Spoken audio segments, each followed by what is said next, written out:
Happy New Year, everyone. Wishing you a peaceful, healthy, and prosperous 2021. I'm Yelena Surilov, the Social Director of International Engagement at the Office of Alumni Relations. On behalf of Northeastern University and myself, I hope you and your family are staying safe and healthy during this turbulent time. Welcome to our fifth session on Raja Yoga Meditation, brought to us by Brahma Kumari's World Spiritual University. Each session worked as a standalone experience or as a part of the whole series of 6 sessions, where participants explore the relationship with themselves, the others, and our rapidly changing world. Before I proceed to our official program, I would like to go a few housekeeping items. Please keep your microphones on mute and video off during the program. I would like to stress that the only way to ask your question is to type it in the Q&A section in the bottom of your screen. Please do not use the raise your hand function, as we are monitoring only Q&A section. I also recommend you that you put your view in Zoom on the speaker view. There is a button on the right top corner of your screen to do this. Without further ado, I would like to turn the microphone to our Istanbul community leader, Hilal Orhan, graduated from the Moore School of Business in 2003 with an MBA degree. Hilal has been leading the Istanbul community since its official launch in 2009 and proved to be a true Northeastern supporter. Hilal is the one who wanted to share her Brahma Kumari's experience with all of us. Hilal?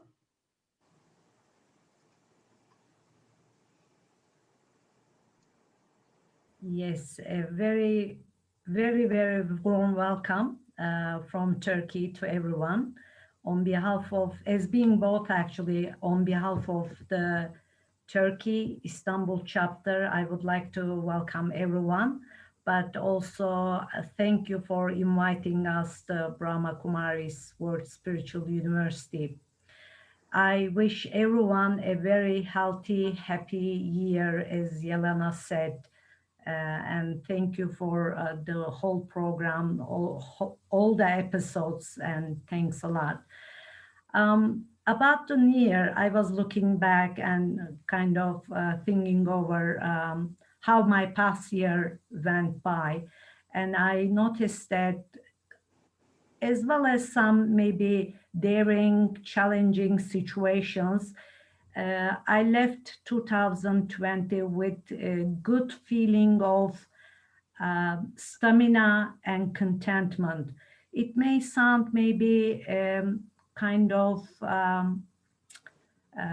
different from what we have all experienced, because we know the daring situations, but in the face of difficulties, I noticed that the only resort and only strength is not outside, but in everyone's inside, within their reach. And that's the experience and the lesson I learned. Another lesson I learned is to rely on only one source, and the source that is reliable. That's the other thing I learned. And about newness, I would like to share a few things. Newness is when we talk about routine things, it's really boring, but new things always brings hope and joy, and actually kind of make us think about the future. But newness is not about future. So I never, since childhood, I never understood why and what we are celebrating end of each year, because another 24 hours of 365 times. So what is new about it? For that reason, I would like to maybe share my feeling and wish to all the viewers, all the listeners, and to my alma mater, my husky buddies, the bannerists here. I wish everyone maybe to find something new to apply into their life this year. So end of this year, we will all have something new to celebrate when we become of it, because what we create today will become our future, and that's the newness, and that's the new year, end of this year, something to celebrate. I'm really looking forward to hear the visionary speakers from the spiritual university. So I turn the mic to Philippa. Thank you. Over to you. Thank you very much indeed, Hilal, and thank you also to Yelena at the university headquarters in Boston. And a very warm welcome from me, Philippa Blackham. A special welcome to this, the first of our programs for 2021 in this collaboration between Northeastern University and the Brahma Kumaris. As Yelena says, this is the 5th session out of 6. So very welcome if you're joining us for the first time or if you've been with us throughout the series. And I hope that you've had a really good holiday season, that you're starting the new year feeling relaxed and refreshed as much as is possible. And perhaps like other people, you've actually set a New Year's resolution for yourself. But apparently research has shown that most New Year resolutions only last until the 7th of January, which is actually today. So it's possible that it's beginning to slip, but maybe as a result of today's session, you'll get inspiration to keep going with your resolution for just a little bit longer. Well, tonight is very much about newness, as Hilal has already indicated. Our theme is future thinking for a world reimagined. And this time of the turning of the year is very much a time of wiping the slate clean, of putting to one side everything that has happened in the past and beginning afresh with a new you, new intentions, new ideas for how you want the world to be. And it's a challenge that is a particularly difficult this year in the light of everything that is going on. But in a way, it makes it all the more important that we undergo this process of reimagining what kind of world we want to live in. We are very much in a time of darkness. I think everyone would relate to that. So will that darkness give way to a time of light, which is what very much happens in the natural world? And if so, how do we think ourselves into a future epoch, which is very different from the one we are currently living through now? So that's our topic for today. Now, throughout this series, we've heard from many of the teachers and students of the Brahma Kumaris World Spiritual University. And today we're going to be tapping the very deep taproot of the organization as we speak to two individuals who have not only been practicing Raja Yoga meditation throughout their adult lives, but they have also given themselves over their whole life to the upliftment and service of humanity. So really, I feel we haven't got anyone better that we could be discussing tonight's topic with than our two speakers. Let me introduce you to the first of them. She was in fact one of the very first Westerners who came across the Brahma Kumaris in London in the mid-1970s. And having been on quite a long spiritual search for many years, which involved a good deal of traveling right around the world, she recognized something that she had been looking for. It fulfilled everything that she had been wanting. And she has remained on this path of Raja Yoga meditation ever since.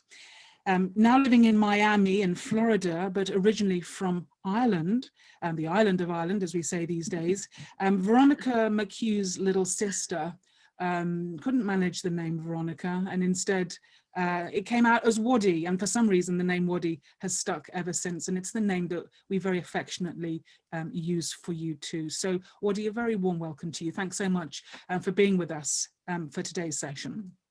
Thank you, Philippa. And I have to just mention briefly, it's great to have you. I have to just mention briefly what is going on in the US, because our thoughts around the world are very much with you, with what's been happening on Capitol Hill over the past 24 hours. What's the mood where you are in Miami? What are people making of it? Well, I think it's the same all over the world. People are shocked and horrified and can't believe that this could possibly have happened. And yet it's almost like a climax of all the things that have happened over this past 4 years. And so let's see, there's hope now that the reins of power are changing, and the call to everybody is just for simple decency. And we know we have the prayers of the whole world. You certainly do. And it is interesting because in the UK, we've had 4 years of very much a divided country around the issue of Brexit.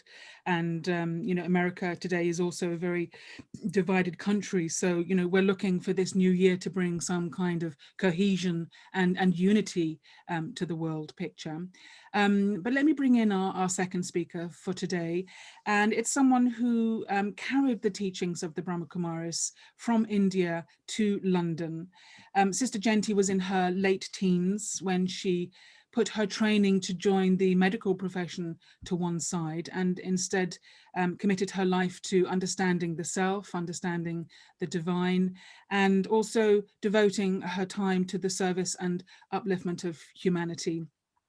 And more than 50 years later, Sister Jenti has become a source of inspiration and upliftment to individuals, not just in the UK, but literally right around the world. Sister Jenti, a very warm welcome, and it's a real honor to have you with us for today's session. Philippa. Happy to be with you both, Wadi and Philippa. Thanks, Jenti Ben. Well, we're not without our challenges in the UK either, as we've just gone into, I think it's now our third national lockdown.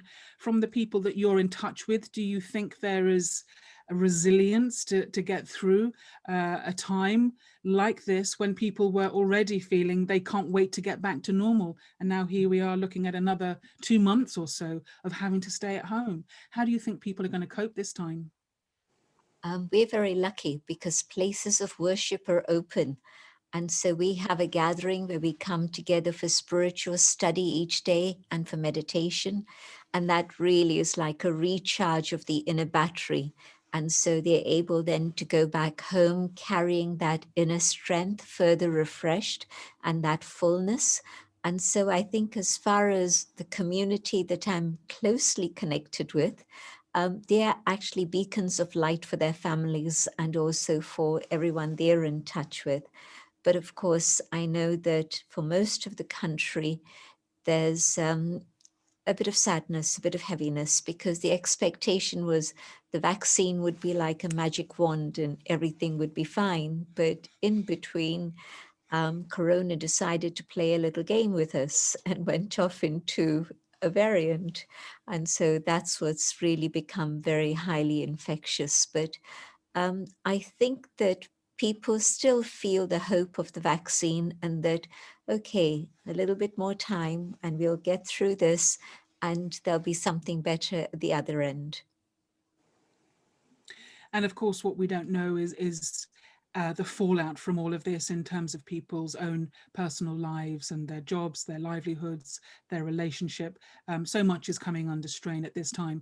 And what this series has very much been about is finding ways to equip ourselves with the tools and the skills to navigate our day to day and find inner resources that perhaps we didn't know were there, that, as Sister Jenti is saying, we can draw on a daily basis and become ourselves a source of inspiration to others.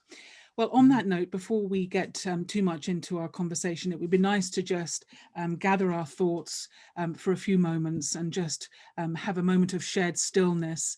And Wadi, I'd like to invite you to just lead us with your own thinking in a few moments of shared silence. That would be great.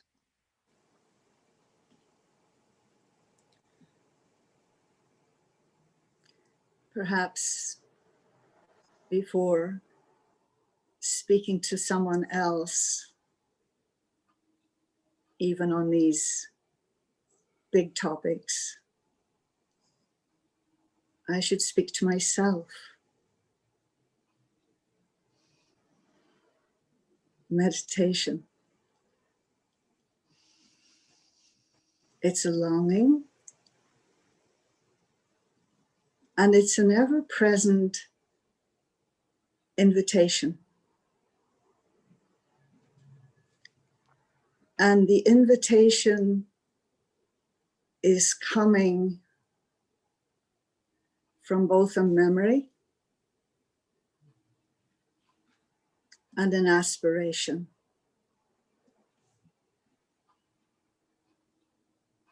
I want that portal into another realm, another way of seeing.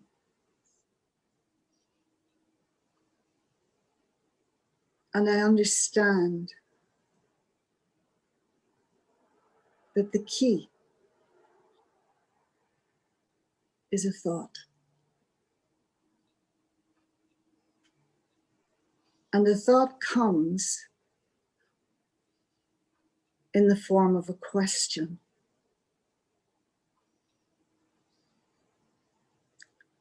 Who am I?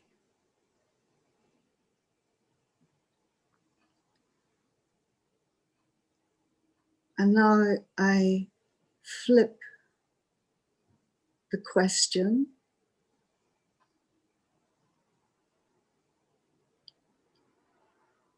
and simply emerge the thought, I am.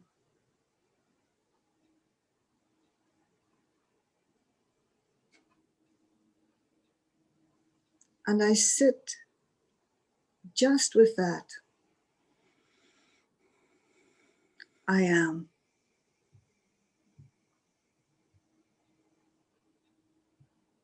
And the habit is to fill in the blank. And thoughts emerge as if in little bubbles.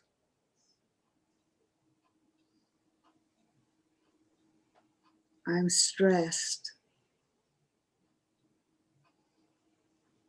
I'm a mother. I'm exhausted.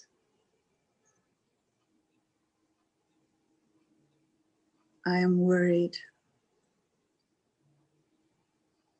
I am the boss.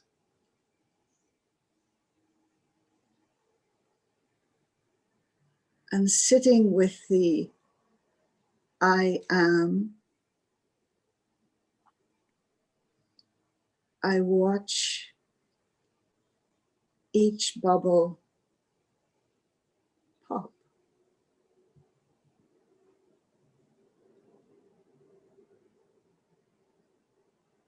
Intuitively knowing none of those are the answer.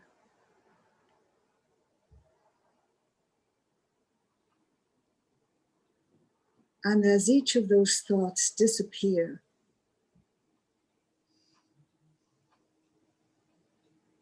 I feel more aligned with who I am.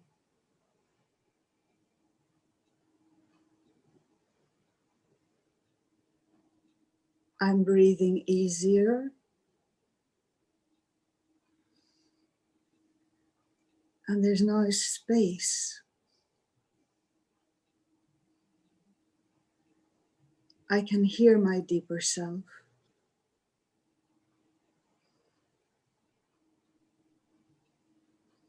And it's simply telling me,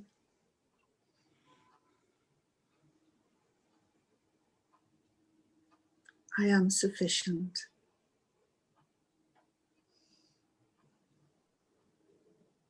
I am enough.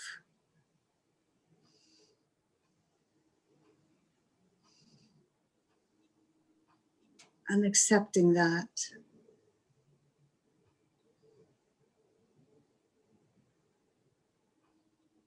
the light comes through.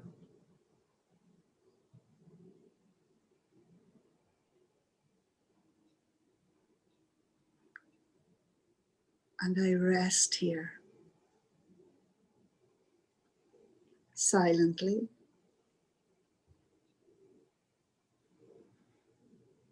in stillness.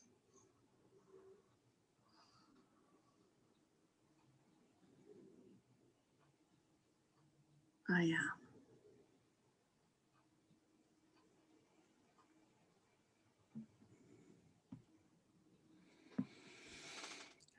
Thank you so much, Wadi. Your presence tells the story of the 45 years of meditation that you have done. Your presence is so stilling, and I love this idea of, in a way, it's like a little seed thought that we can come back to at any moment, this notion of I am. And as you indicated, those other labels that we give ourselves of being the boss, being whatever, in this current climate, we're seeing for ourselves how those labels almost overnight can be taken away from us. And what we come back to is I am. And perhaps the only thing we should add to that is that I am sufficient. You know, as I am is enough. I love that idea. So Wadi, thank you so much for really grounding us into our place of being. That was really beautiful. Sister Genti, if I could come to you first. With the way the world is now, we're all of us looking to try and do our bit, to try and make a difference to the world around us. And as I mentioned, when you were in your late teens, early 20s, you were on a course for training in the medical profession, and you took this decision to commit your life to being a yogi, to being a practitioner of meditation, to serving humanity. Why did you decide that was the right path for you? And have you managed to achieve what you had hoped by making that choice? Thank you for the question. I'd had many, many questions in my mind during my early teens. And by my mid-teens, I thought, well, I'm not getting answers to my questions, so I'd better set them aside and get on with life. But I found myself in India for a gap year, and the atmosphere, the vibration, something happened. And after a few months of being a tourist, I decided it was important to find the answers and find out about myself. And I was very, very fortunate. And I met a woman called Yankee, who passed away this year, age 104, last year actually now. But a woman of incredible wisdom and great love and compassion. And I think all three of us know her pretty well. She spoke to me about conscience, and it opened up a whole door of exploration. And what I heard fascinated me, and the journey didn't stop. And do you feel that the decision to commit your life to one of meditation, to one of service, for anyone out there trying to decide how to spend their life and what can I do that's going to make the biggest difference, is that something that you would recommend? I'm not so sure that I would say, okay, make the decision in 6 weeks like I did. Me just about 6 weeks to make that decision. But of course, I'd known the Brahma Kumaris since I was a child because my mother, my grandmother were involved. So it wasn't such a strange situation for me. But yes, I think that I would certainly say explore meditation, go into that inner world to find out more about yourself and see where that takes you. And, you know, it's not possible to be like somebody else, but there's a certain path. And if you try moving along that path, maybe it will open up things inside of you that you hadn't realized before, as it did for me.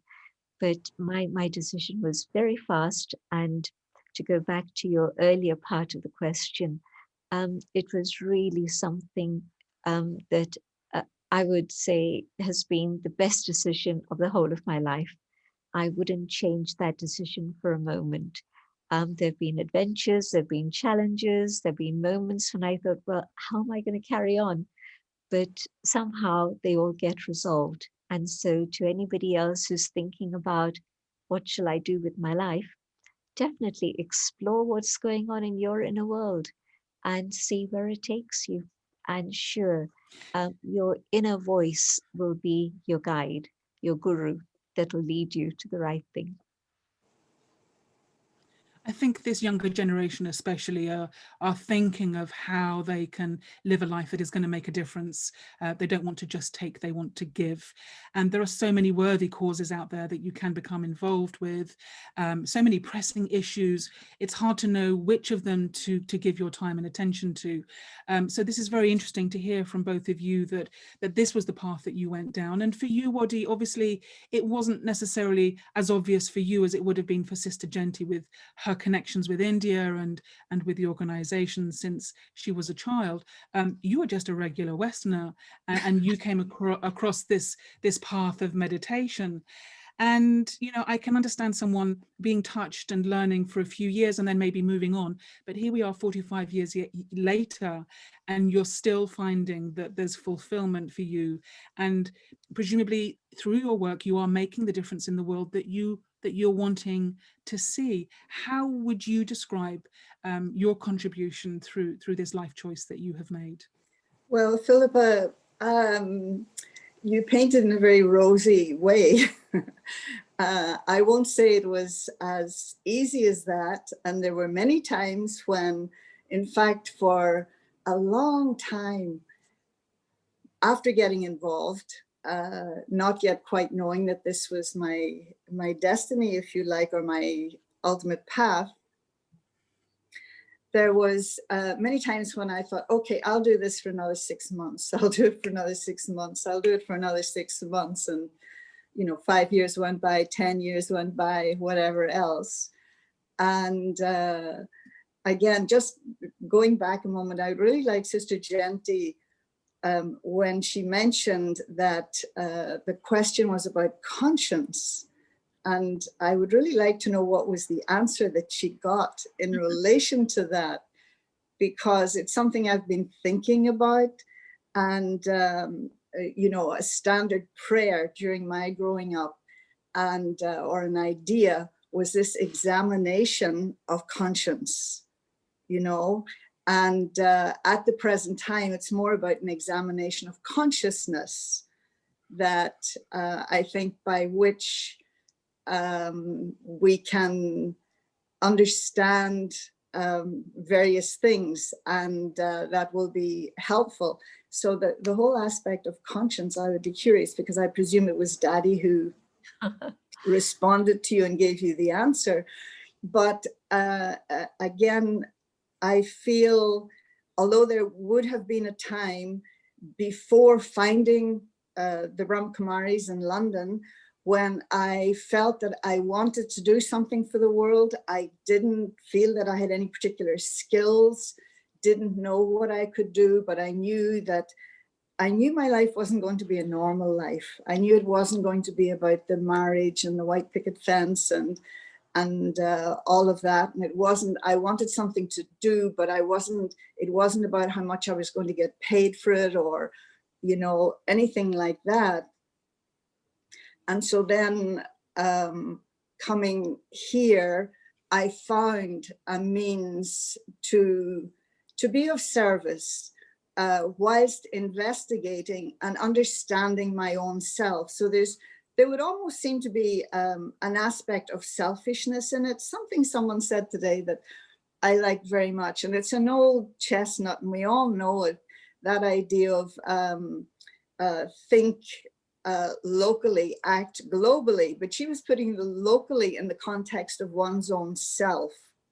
And so however your thinking is, however your consciousness is, it's almost like it is going to affect the whole, you know, in either good ways or bad ways.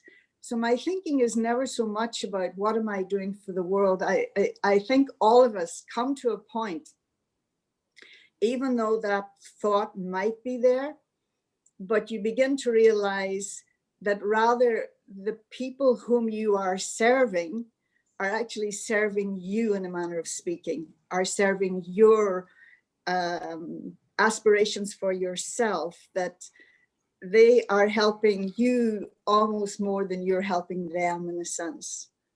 And so in that way. That's a very interesting idea. I mean, I have heard it said, people say that if you want something for yourself, the best way to get it is to give it to others, and then it will come back to you in a way that hadn't anticipated. And I think this idea of conscience is very pertinent to today's thinking, because we're all of us having to live much more according to our conscience when it comes to the food we eat, when it comes to how we transport ourselves, how we consume what we consume. Conscience is a key player. But Jenti, if I could come to you with this idea that we are very much in a global emergency right now. I don't think that is too strong a way of putting it. It's a time of, we have to evolve, or we have to face the consequences of not evolving. We have to recognize that it's a critical, pivotal time. And I wonder to what extent you think this global emergency is actually, or is also, a spiritual emergency. How much do you see it really being something about an impoverishment of the spirit that we're seeing reflected in the outer world? I see that the conditions of the world are the things that human beings have created. It's not something that's God-given or it just happened, but we've created the situation that we find ourselves in.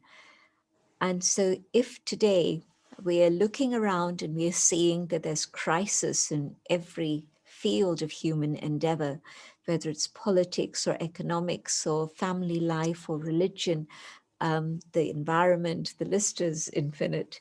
But if we look around and we see all those crises, then I ask myself the question, well, what's the root cause? And I would say that it's the loss of human values. We've forgotten about the inner being, which carries values within itself. We focus so much on the external, on the material, and the consumerism, that we've lost touch with ourselves. And maybe COVID came along to say, stop. Just take a pause and see what's going on. What is the impact you have had on the world? And what is the world now doing to you in return? And so I see that it's been a time of reflection. It's been a time of spiritual growth. It's been a time in which a lot more people are thinking about prayer and finding out about prayer. And so all of this is going on. So I think that this is exactly what it is. It is actually a spiritual crisis in which people are understanding that there's a neediness within the self. And if I want to find contentment, meaning, and satisfaction in life, it's not by more acquisition.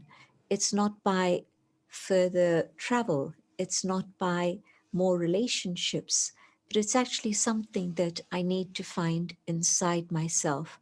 And so I think that we've really moved a long way within the last year to that awareness that there's something within that we have to find, and that's going to be the way in which humanity can experience the fulfillment of human life once again.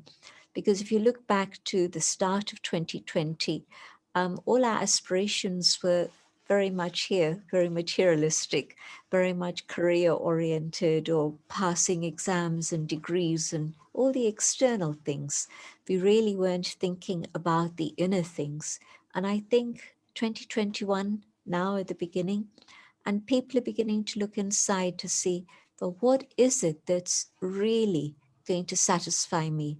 What is it that I value the most? And we come back to the whole subject of honesty and love and joy and the compassion that lies within that we've forgotten, and somehow it's got touched over the last year. And so I think that this is what gives me great hope for the future, that it's actually people now recognizing that you have to go on that inner journey and find those values, and that's what's going to make the world a brighter place for all of us. So you're very much reframing our current struggles and difficulties and seeing it as the transformational power of crisis. Would you go so far, Sister Jenti, as to say that there's actually a purpose in the darkness? There's a purpose in struggle, in difficulty, because it gives us the push that perhaps we needed to make that shift, to make that change. And in a way, unless you have darkness, how will you see the light? How will you recognize the light when you do see it? Is it almost that we can say there's a benefit in all of this ultimately? You know, there's a very traditional Eastern thought that says there's benefit in every single situation, benefit at every single moment. And you've actually expressed it very eloquently, that yes, because of the darkness that overcame us through the pandemic, we started to look for the little things that give us happiness. And we found joy with our family. We found joy in little things rather than thinking about big things. And so we found appreciation of all the different heroes who are working so hard and sustaining us in different ways, helping us, the frontline people in every country. So the backline people also, who were totally invisible and incognito, but we began to appreciate all of that. So the darkness brought that light, in which I know that in England, they used to applaud every, all the workers every Thursday night, I think it was. I was in India at the time. In Italy, they sang from their balconies and their windows. So in Spain, the same. So the darkness really made us appreciate the light. When we saw people of good heart and kindness do something for others, putting themselves in danger and working hard for others, we were able to appreciate that enormously. Yeah. So the darkness definitely serves a purpose and makes us look for the light. But what I would like to see is for people to really be aware that there's light inside in here. And if I can connect with myself a little bit in the way that Wadi was describing in the meditation, when I connect with myself and I find that there is that self-sufficiency, I am sufficient, then I think that light has been ignited. And so if the darkness has allowed me to find that inner light, many thanks. Yeah. We have to say thank you to the darkness. It's a little bit like a fever in the body, which burns off the toxins which are making us ill. We can curse the fever, but it's actually doing its job within the system of the body. So that's another way of looking at it. Don't forget, wherever you're listening, you're able to join the conversation through writing a question on the Q&A. And we've had a question from Eleonora, who's talking about selfishness and greed and a lack of understanding the connectiveness of all life, the fact that we are all so interconnected, which is an interesting point. And Wadi, you've obviously spent many years supporting people through their own process of change and transformation. And I wonder if you recognize this aspect that we're talking about of a negative situation, something on the surface which might seem lamentable, but actually it can galvanize you into deeper questioning, deeper self-reflection. Has that been your experience with the people that you have worked with over these years? Yeah, not just with the people that I've worked with, but with my own self too. Yeah. I'm remembering that line from Leonard Cohen, there's a crack in everything. That's where the light gets in. But something that I have come to understand, and I'm not sure everybody will be in agreement with me, but looking at each one as souls, and each one has a destiny, each one has a part to play. They're integral to the whole drama, if you like.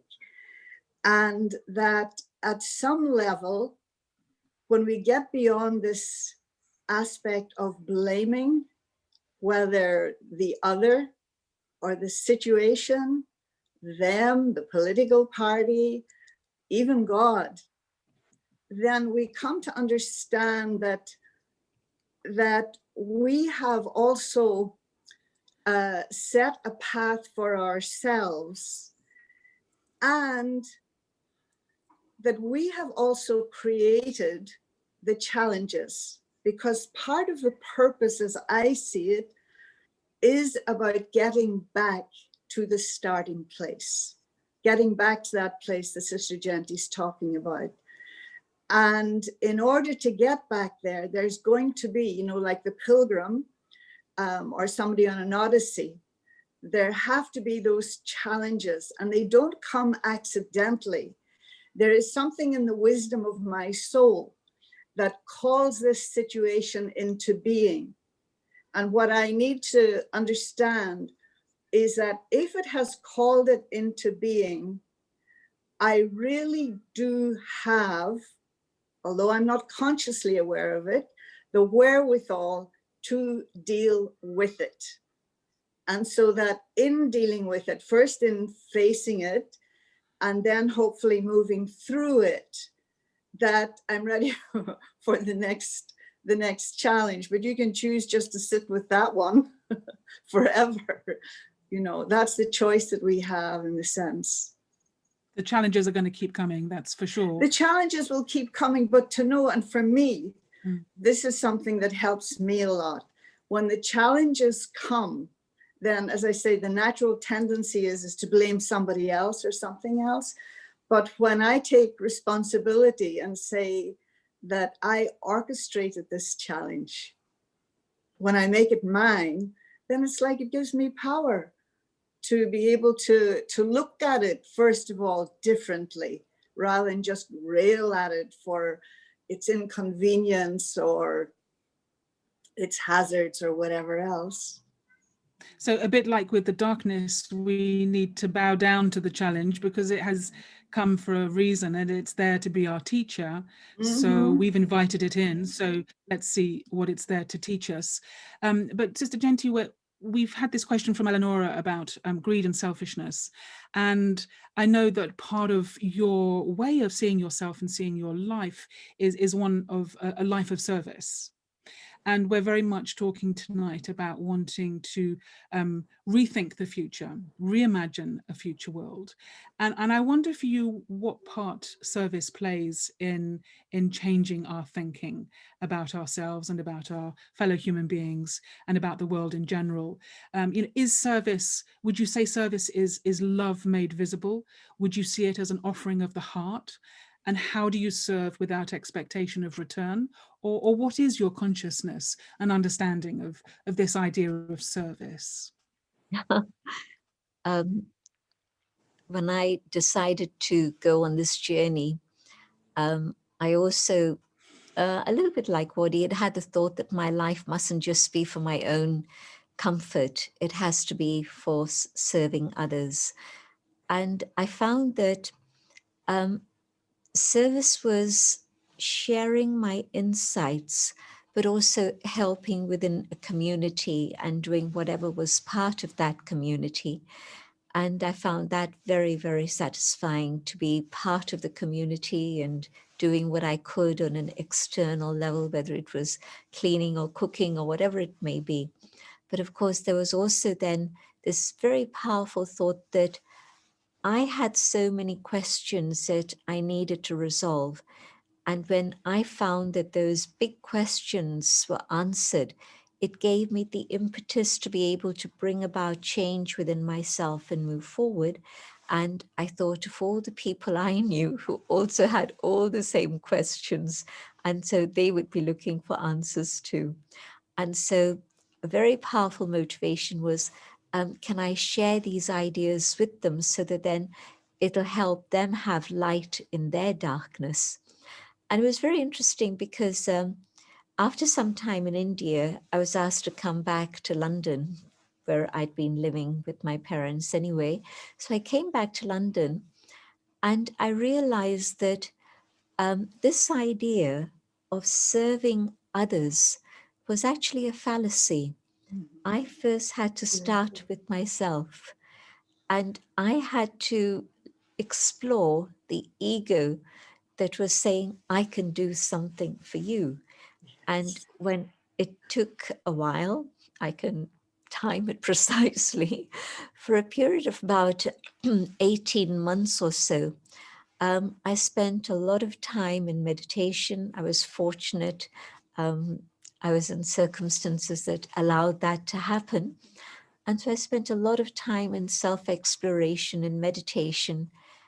And through the experiences of change that I had, I found that in a very natural way, the door of service opened.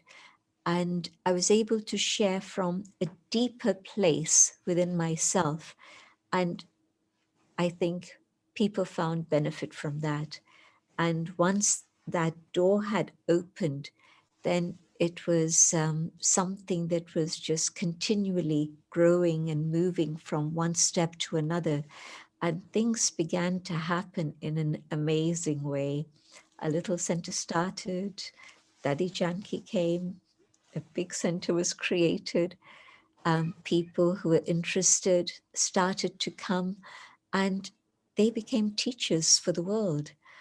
So it was quite amazing to see an amazing plan unfold. People who were ready to recognize themselves, to recognize the relationship with the divine, and to be able to know that the time we are passing through is a very critical time. It's a time in which we keep coming back to this metaphor of darkness and light, which I think is fine. But it is a time in which crazy things are happening. But it is also a time where not just young people, but many people are asking, well, what now? What is the future? And they're ready to take responsibility for themselves and also for the future we're choosing. And knowing that if I change, then that is a change I'm going to see happen around me, first in my little world, but then further out into the world also. And so, yes, service has been an incredible experience. And first and foremost, being able to know how to serve myself and sustain myself, and then further how to serve others in a way that's helping them, enabling them to move forward, not just satisfying my need for sharing something, but is it something that's valuable for them and useful for them, relevant for them? And what I found now is that you have to serve with being who you are, because there's so many clever people in the world, so much knowledge is available, and there's so much information being shared everywhere. And so what is it that people really need? They need to feel peace. They need to be able to see love in action, in kindness and compassion. And so I think that more than speaking and doing is really the being. Because we had a lovely expression in our teachings the other day that through our features, we can reveal the future.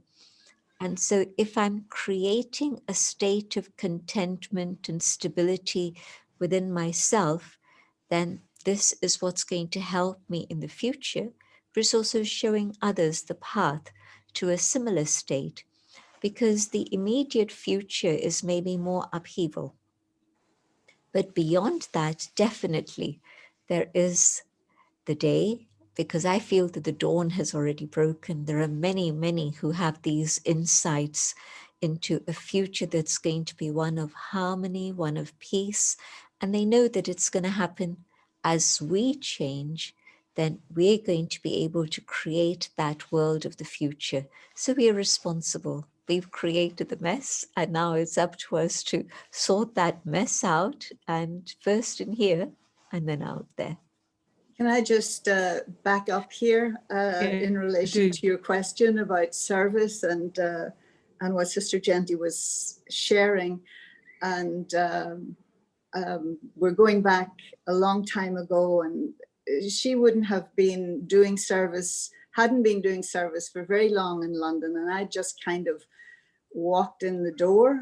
And this was an incident at the Spiritualist Association in London. And I was still, it wasn't that I had embraced this as my path or whatever. And so Sister Genty was giving a lecture. She was it was her voice that brought me here in the first place. I heard her on the radio, but she was giving a talk at the Spiritualist Association. Of course, she's not going to remember it because it's not her story, it's mine. And no doubt she was conscious she was doing service, you know, she had to be there at 7 o'clock. And so she drove over there and she gave the talk. And I remember I'm very, very new. And looking at her and thinking, I want to know in the way that she knows. And so it wasn't even so much what she was saying. I can't tell you what she was saying, but the truth of it, the veracity of it, and her embodiment of it made such an impact on me that all these years later, I haven't forgotten that. And so that's the subtle aspect of service, because she'd worked on herself, right? And that was then transmitted. Now, I don't know if this is a good time, but I'd really like to touch on this aspect of one thing that the world really needs now is vision. And that in part, I suppose, stayed with the Brahma Kumaris because of a vision that was transmitted. And this is the month of January, and it happens to be the month when there is a lot of reflection on the man, his name was Dada Lakeraj, who established the Brahma Kumaris. And at the same time, another visionary who is also remembered at exactly the same time, his anniversary falls on the 18th of January too this year, and that is Dr. Martin Luther King. And both of them had a vision. And I was thinking, not least in relation to what just happened yesterday in our capital, that the foremost part of their vision in terms of that world, what they could see, was a world of nonviolence. And so not just the nonviolence that is the opposite of fighting and squabbling and what have you, but nonviolence that is love, that is respect, that is compassion, that is integrated with all of the best that is there in humanity. And so even while he became the first one to have the courage to initiate the steps towards that vision, it was so powerful and so solid that even though he left this world, that many of us saw the vision in the same way, but we weren't seeing it as his vision. It then became our vision. And so the beauty of it is, it's not only is it a vision in terms of the future, but no less important, it's a memory, a deep, deep memory within the soul. And so that idea again of getting back to where we started. And so I think this is the thing that many, many people, that they're catching the vision, but then how to help them with the tools. And I'm seeing for myself that, you know, on the one hand, you are making your own, you have your own disciplines and your own practice, etc. But I also feel that I am moving along in the wake of those who are just ahead of me. Now, I'm not talking about people who've necessarily died, but I'm talking about other adherents to truth and love, etc. And so whatever they have done, they're in their boat, but they have created a wake that makes it a little bit easier for me too. And then there are all those, my equals, who are, I won't get to meet them. I don't know them. They're in all parts of the world and they're doing their work, etc. But it's now like a combined energy, and it's like a kind of a groundswell, if you like, that I feel will eventually take us you know, over the line and into that world of non-violence and of peace. You speak so beautifully, Wadi, and obviously those messages have gone very deeply into your heart. And of course, we all of us stand on the shoulders of those who have gone before.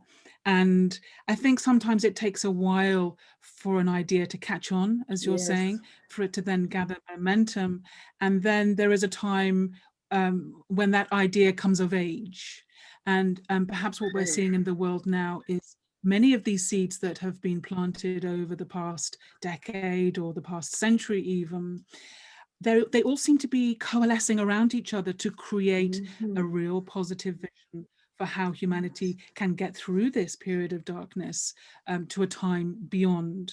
And I'm loving what you're saying about we have to be the message. We have to become how we want the world to see. And in this age of fake news and so much falsehood, to find truth and recognize it when you see it, it's not often that happens, but when you recognize it, you have to grab hold of it, because that will be an indication for your own way forwards. But what is talking about the power of vision? And in this month of January, of course, we're very much remembering the legacy and the vision of the founder, Dada Lekraj, who became known as Brahma Baba. And his death was on the 18th of January, so January becomes a time to remember him. And I wonder, Sister Genti, if you could just share with us a little of the vision that he had, because he did very directly receive some actual visions, but he had in his heart a very strong feeling for the way humanity was going. I wonder if you could just share with us a little of what his vision was. He had a vision of light, and he understood that what he was seeing was an awareness of the divine, and that he had to connect not just with humans, but he had to connect with the source of light and love. He had a vision of perfection, a world that was completely perfect, and he could see that they were human, but it was as if it was humanity that had been raised to its highest potential, and the highest level of purity, of love and truth was visible. These beings, when they spoke, it was like poetry and music. And when they moved, it was like a dance. He saw humans and animals in harmony with nature and everyone working together, absolutely in a relationship that was filled with sweetness on all levels. He saw equality. Wadi, when you spoke about nonviolence and you were describing it so beautifully, I was aware that one of the more subtle aspects of nonviolence is also equality, so that there's no discrimination. And of course, the struggle is even today a huge struggle in terms of discrimination on all sorts of levels. But the vision that Brahma Baba saw was one of equality. And of course, in the 30s, men and women being equal, and especially in that area of India, which is Sindh. Today, that's become Pakistan.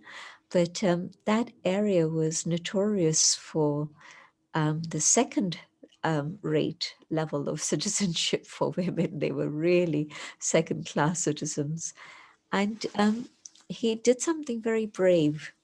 He decided that he would have women as teachers and leaders of the organization.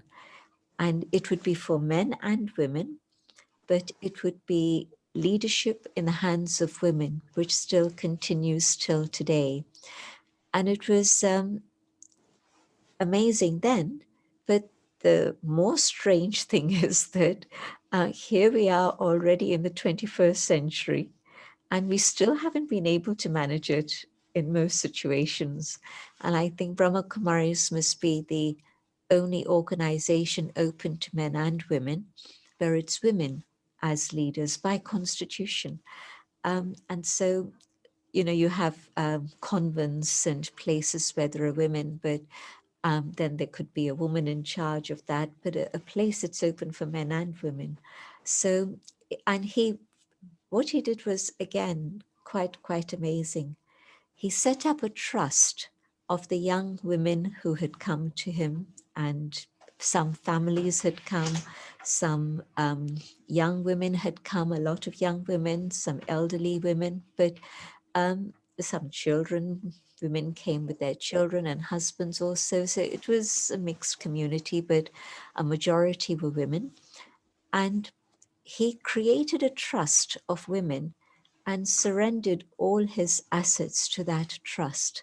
So he himself became part of the community, not saying, I'm the leader, now you do what I tell you to do, but he demonstrated everything through his life. And so the vision that he had seen, he had the question, but how can this happen?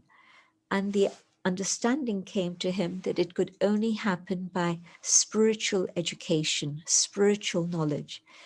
And so again, for him, it was a journey to go deep into the self, to understand what that spirituality is, how to connect with the divine. It's an amazing story, actually. For 14 years, that's basically what they did. They created a community that was self-sustaining, and there was the Second World War going on one side. There was a partition war that started soon after that. And through all of that, they just held the peace and sent out those vibrations to be able to bring back peace into the world. And so 14 years of intense meditation and exploring the laboratory of your own mind. Now that was quite something. And so after that period of intense transformation, they were then ready to go out and serve. And that's exactly what happened. And so Brahma Baba knew that the change that was needed was not a change in the system here or a system here or an organization here. The change that was needed was in the human spirit. And from one, you know, if you have one candle that's lit, that's all you need to take away the darkness. One candle can light 10 other candles, and 10 candles can light 1,000 candles. And so the light continues to spread and grow. And I see that that's what's happening in the world. I see that there's so much that's changed in terms of our attitude, our perception. And so it's actually happening. It's not even that it's going to happen in future, but that vision is being realized by people here and now. You spoke about young people and their awareness and their desire to do something for the environment, for the planet. Brahma Baba way back then used to say, walk lightly on the earth. Make sure you don't cause sorrow to the earth that you're treading on. And the whole system of the community was one of recycling. Everything was recycled. Nothing got wasted, nothing got thrown. And nobody had to sit and tell them the principles of sustainability, but it was part of a natural understanding that they had. And so it was a very sustainable community. And of course, things have changed to a certain extent. But I'll give you one little example in terms of change with sustainability. They're doing what is called Yogic Agriculture, making sure that it's agriculture that's working with nature, in harmony with nature and with meditation. Our organization in India is one of the foremost leaders in terms of using solar energy for electricity and all other purposes. So for heating and cooling and whatever else. So a township of 25,000 people is supported by this, we call it India One, the solar thermal power station that services this community. So different things, but the most important thing, can I change my awareness? Because that's what's going to change my attitude. My attitude is going to change my vision, and my vision is going to change my behavior, my activity, and that will be the little drop in the ocean that can create a ripple and help others change also. And so change starts in here. Newness starts in here. And in a way, it's not newness, but it's coming back to the origin. What was my original state of being? That being in which there was no blemish, no stain, that total state of peace and truth and love. Can I come back to that once more? And yes, of course, I've been there before. And so that seed is there within me. And I have to uncover it, yes, with help from above, and allow it to flourish and manifest itself once more. This idea of once more is something that both of you have alluded to, that we're not trying to become something that has never been before, but we are trying to reclaim and recover a way of being that perhaps existed in times that we don't know about in prehistory. So this sense of returning, of restoring a balance that has since been lost. And as we witness the breakdown of the old structures that have held the world together, whether that be leadership, politics, economics, it seems that the cracks are appearing in all of these fundamental building blocks of society, that it's people now returning to the spiritual truths and the spiritual wisdoms of the ancient way of thinking, that we're getting this idea of newness and inspiration for a new way of being. And you've given a beautiful example of how people of spirit were ahead of the curve in terms of looking at feminine leadership, in terms of living in a way that's in harmony with the environment and nature. And even the Brahma Kumaris organization has got to a place since the beginning, and is still now, where there is, if you like, a gifting economy, that things are given without asking for a return. Yes, donations can always be given, but there's no asking for anything, putting other values as being more important than just the bottom line economics. So in terms of trying to reimagine a future world scenario, these spiritual qualities are very much, they're not just whispering in our ears, they're beginning to shout more and more loud as being things that we urgently need to remember and reclaim. Would you say that we're at a place now where it's up to us to envision this future and make happen what we want to see happen? And do you see that as being within the gift of humanity to really realize this? It's like something Daddy Yankee would often respond, well, if not us, then who? And you mentioned like a gift-giving culture. I had a little boy here a few weeks ago, and about 6 years old, and he was telling me that he's now in a gifted class at school. And he couldn't tell me what exactly that meant, but he knew he was in the gifted class. And of course, it wasn't that he had done anything. He just started school, more or less. But what was seen was the potential. And on the basis of that potential, those who were wiser than he, older than he, teachers, put him in that stream. And so I think it's a little bit the same in terms of the world at present. If you consider yourself, if you're here in the first place, this is a very momentous time that we're in. And whether you see it in terms of it being auspicious or a disaster, such as your consciousness, and that can shift from to where you can come over to the side of seeing it as auspicious. And so none of us necessarily come with any qualities, but every single one of us has potential. And my sense is that the universe, you can call it God if you like, it wouldn't necessarily be the word I would choose, but that it has faith in our potential, and that the destiny has to play out. Destiny has to fulfill itself. Creation has to fulfill itself. And so some look and they see an end, and others look and they see a beginning.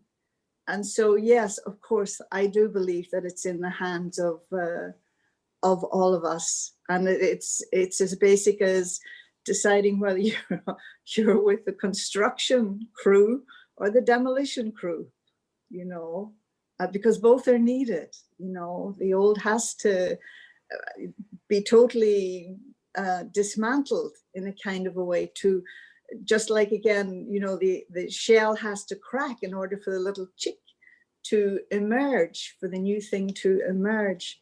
And so, yes, that feeling of, at the present time, that of the potential for each one of us to be a contributor, that you find that you have resources that you didn't know. And like Sister Genty was saying, that, you know, maybe when we first come to this and we hear about the possibility of this new era, that it's like a dream, you know, okay, it's somebody's dream, somebody's imagination. But gradually, as you evolve, let me say, through spiritual study, meditation, good works, whatever, then there's something that happens within you, in that the old consciousness is erased to some degree or softened, and that you find that you're coming closer to what actually is the vision, that it's not so far removed. And the thing that Sister Genty mentioned, which for me is so important, is this idea of equality. It's not that we're all the same, but this nature of, and that's why I think in part I associate myself with the essential teachings here, is that the philosophy, the way of seeing things, it suits me. It suits my idea and my aspirations for my own self. And I think for many, many more people now too. In a way, it's about having hope, isn't it? And in this world of hopelessness, we all need to find something that we can have hope in. And there's a little poem that I always remember at this time of year. It was actually words that were spoken by George VI at the end of his Christmas broadcast in 1939, so just building up to the Second World War. And it's a poem written by a woman originally, Minnie Haskins, called The Gate of the Year. I'll just read it, it's only a few lines. I said to the man who stood at the gate of the year, "Give me a light that I may tread safely into the unknown." And he replied, "Go out into the darkness and put your hand into the hand of God. That shall be to you better than light and safer than a known way. May that almighty hand guide and uphold us all." And this lovely idea of putting your hand into the hand of God, or the hand of the divine, or however you see this presence of love in the universe. And I wonder for you, Sister Genty, how much that rings true for you, that no matter what we see going on around us now and in the months to come, that there is an element of placing your hand into the hand of the divine, and that will be a light and a guide for you going forwards. How much do you resonate with that? I would say that maybe it was that experience that gave me this crazy idea that, yes, my life can be one of surrender to God and of service to humanity, because I would never, ever have spoken in that way even a year earlier. But somehow the experience that I had in meditation was of the connection with that being of total love and benevolence, the being of absolute truth. And as I experienced that, then I knew that this is the life I wanted to have, and this is the experience I wanted to have others experience too. So the word service is actually what I would like is for people to experience their hand in God's hand and the experience of God's love.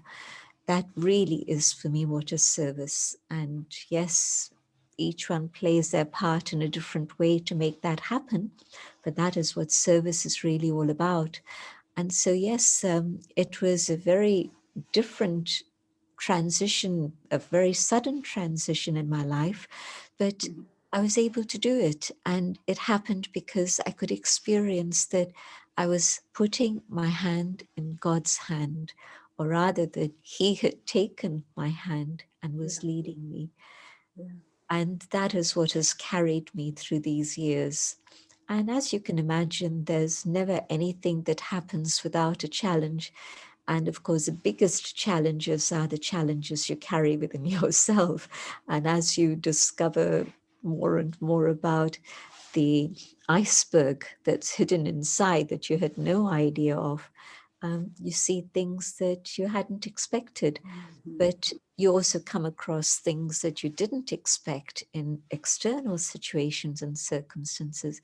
But there's always been this faith that the hand of God is what I'm holding on to, and it's going to be fine. And so in terms of hope for the future, it's not even just hope. It's an absolute assurance that yes, things will be fine. And as we emerge, the goodness that lies in every human being, I'm convinced of that absolutely, that there is goodness in every human being. And as we learn to touch into that and express it and emerge it, we're going to be able to together create that sort of future. Beautifully put. I mean, there's not much more we can add to that, really, Wadi, is there? But, you know, for many people, they feel that, you know, the divine presence has well and truly exited stage right, pursued by a bear, because, you know, how could everything that's happening in the world, that's so much suffering, be happening if there were a divine, loving presence? And that can sometimes be a hard one to answer. And yet, as Sister Genty is saying, despite that, there is hope, there is a plan, there is a future, and we shouldn't give up believing in that. Would you agree with that? Yeah, I always liked what when someone was asked, there's a book by this title, I've forgotten the rabbi's name, but why do, you know, and of course, coming from a Jewish perspective, the horrors, you know, of Nazi Germany and so on. And that's only one of the things that happened to them. But the question, why do bad things happen to good people? And the very simple answer was so that they could be better, you know. And so in the same way that for Sister Genty, that experience for me too, it was God came to me, you know, just by my indulging in meditation and putting myself in that situation. And the essential experience was of bliss. And yes, that changed everything because it was beyond my thoughts for myself, could never have imagined it. But then over the years, and it continues, it has been about this coming to know God. And not only knowing God in terms of who he, she is, but also no less importantly, knowing what God is not. And so then you don't have expectations because you know this is not the domain of God. This is not the business of God, not the role of God. And so you can't be disappointed or say, well, why did he let this happen? Or why did he let that happen? It is absolutely unfolding, knowing that a part of God is the dispassionate observer, if you like, but even whilst being that is constantly with great love teaching us, demonstrating to us how we can, you know, grow, uplift ourselves and others, even to the point where, you know what one of the amazing visions is for that new place, that it's almost like as if that divine energy will have done such a marvelous job on bringing the human children into that experience of their divinity, that he can exit stage left for a period of time. In other words, that we come into the fullness of our own divinity, which is what any parent would want for their child, for them to be in the fullness of their happiness and their capacity and their well-being. Great. Yeah. So all of this is about us reaching our full potential. Yes. As incredible human beings that we are. We're going to have our closing meditation now, and I'd like to invite Sister Genty to lead us in that. But before we do, there's a very touching daily practice that the Brahma Kumaris do, which is worldwide. People awaken early in the morning and they sit with this vision of a beautiful new future world that you have so eloquently laid out before us. And in a way, it's sitting with not just the thought of it, but the desire to bring that into our own being and for us to become that. And when enough of us are really radiating that frequency of newness, of a brighter future, that we will collectively tip the balance, and we will see that in reality in the world. Why is the early morning time so precious for experiencing this vision of the new world that you have laid out?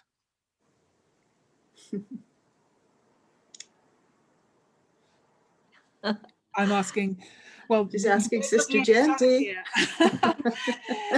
Who would like to take it?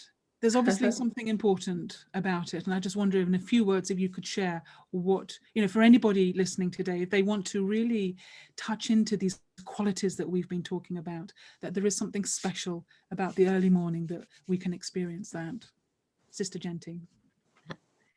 It's a time when the world is completely quiet, and not just in terms of sound, but even in terms of vibration.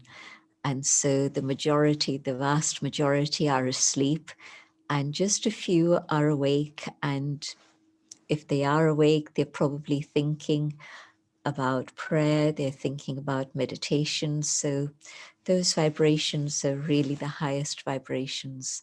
And so to be able to prepare yourself for the whole day, which is what it is, by having that quiet time with yourself and with the divine, is a very precious treasure. And so, yes, try it and experiment with it and see what happens for yourself. It could be that that's the thing that makes the real difference, that, if collectively we can really dedicate some time each day to envisioning a better world, that we will at some point realize that as a practical reality. And so, Sister Genty, if I could invite you to just lead us in our closing meditation. And I feel like we're kind of in meditation anyway, as we've been talking about such beautiful qualities of the divine. But just for a few moments, let's just share together some moments of this beautiful feeling that we've created in our session today. Sitting quietly, connecting with the inner being that I am, setting aside the awareness of the physical form, just connecting with the light that I am. And in this awareness of light, I can feel the highest potential within myself emerging.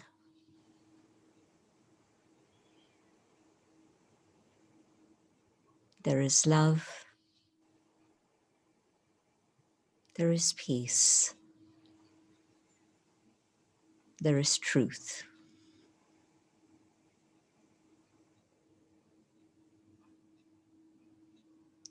And in this awareness, it's very natural to feel the presence of the divine.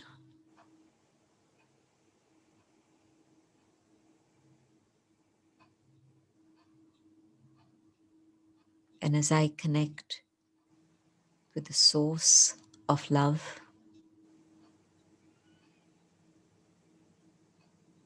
the love that was there within me is able to unfold and blossom.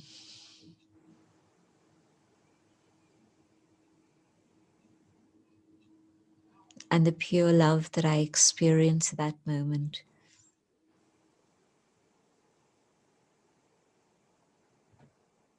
is love not only for the divine and from the divine, but it's inclusive. It's a love that extends to my entire human family.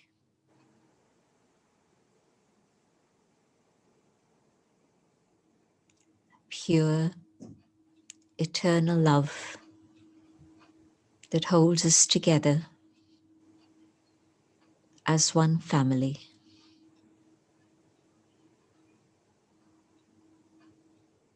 A love that unites us. A love that holds us together with trust in each other.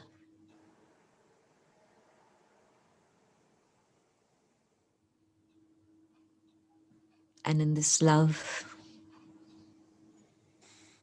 there is total peace, a state of peace in which there is acceptance without conditions, a state of equality, of recognition and respect for each one.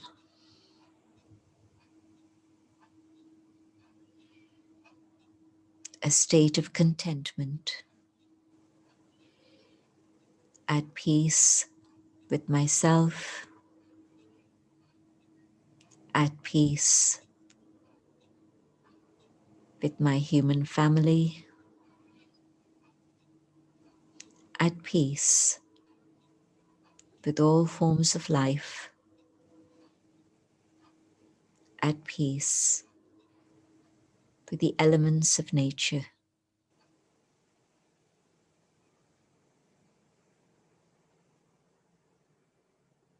Filled with love and peace, I move closer to the state of truth. And yes, I hold a vision of a world filled with love, peace, and truth.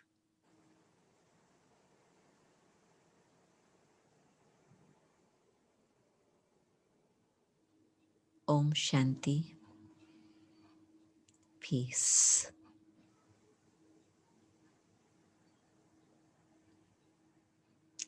Thank you. Thank you so much, Sister Genty. I feel we have absolutely arrived at a place of peace, and it's not just our minds that have opened to the possibility of the new, but our hearts have very much been opened to. So thank you to both Sister Genty in London and Wadi in Miami for being our inspirational guides on today's session. So much food for thought. And I know Yelena is going to be making recordings available for you to listen through to again at your leisure. In our concluding session on the 21st of January, we're going to be diving deeper into this experience of meditation when we're joined by 3 different meditators. We're also going to have a guest speaker from Northeastern University, a professor of psychology, who's going to be sharing with us the experiments that she has done, which very much prove the power of thought and the power of intention in creating this new world that we have been talking about in tonight's session. But there we have to leave it for today.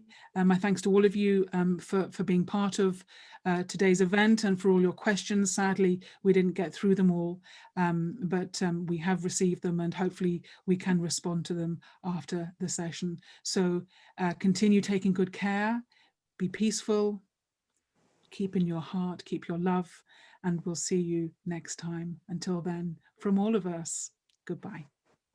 Thank you. Thank you so much, Filipa, Sister Gianti, and Sister Wari for delivering such a deep thought program.